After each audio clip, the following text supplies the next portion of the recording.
the wheel of this car is a man torn between two worlds. He's an Arab sheikh who was born in an old Arabia and will die in a new one. He worships Allah, loves the desert, and is one of the richest men in the world. His name is Zaid.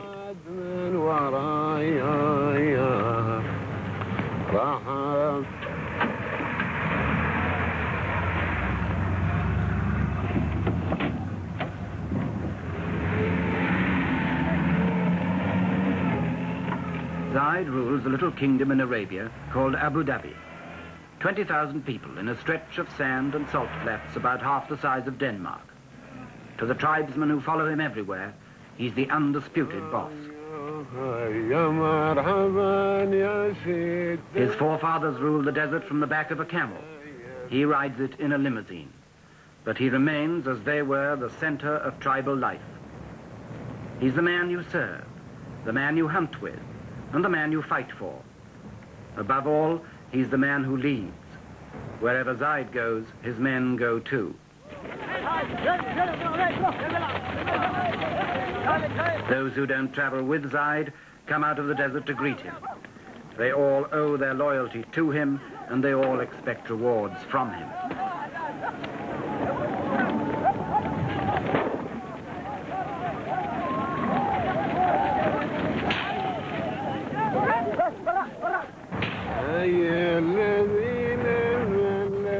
Zaid's tastes have not been influenced much by his money. He likes the simple life, to drive himself, to go hunting and camping in the desert, to be with his people, as a sheikh should be, to follow the ways of the old Arabia.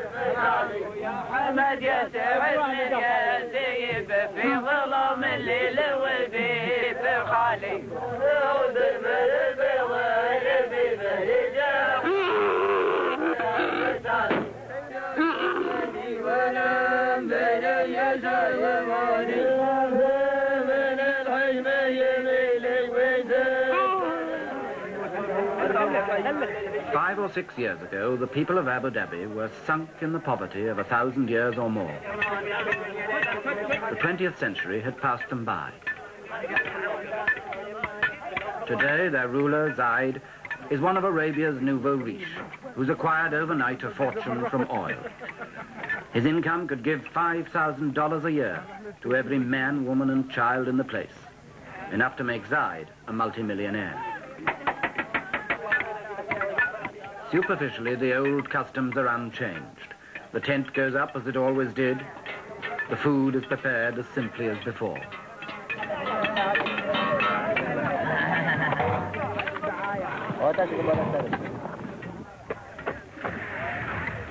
Zaid's natural pace is leisurely, almost indolent. Time is about the only thing the desert's been rich in until now. Time for coffee. Time for talk. Time made into ritual from century to century, from morning till night.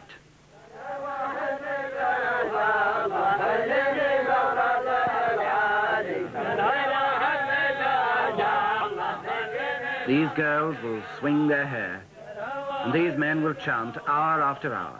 In the desert, there's no rush. At least, that's how it used to be. But Zaid, with his money, has begun to learn better.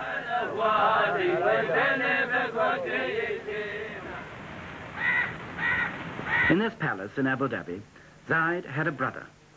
His name was Shakbut, and for more than 30 years he ruled Abu Dhabi in poverty and comparative peace. Shakbut's rule was traditional. His word was law, but he stayed close to his people. Anyone was free to talk to him any day in the Majlis, the tribal council, and as long as they had no money, they were all relatively contented.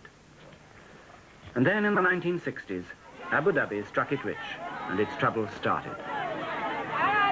In a year or two, people were demonstrating about work and wages who'd never had either in their lives before.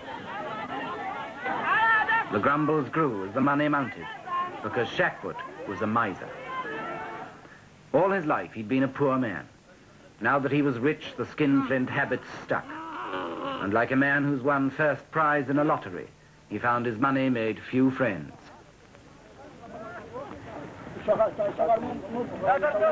People began to say his brother, Zaid, would be a better ruler. He had a mind more open to the world. He was generous. He was a man's man. But Zaid had sworn to his mother years ago that he would never harm Shakput, and for 5 more years he stayed loyal, and the people waited.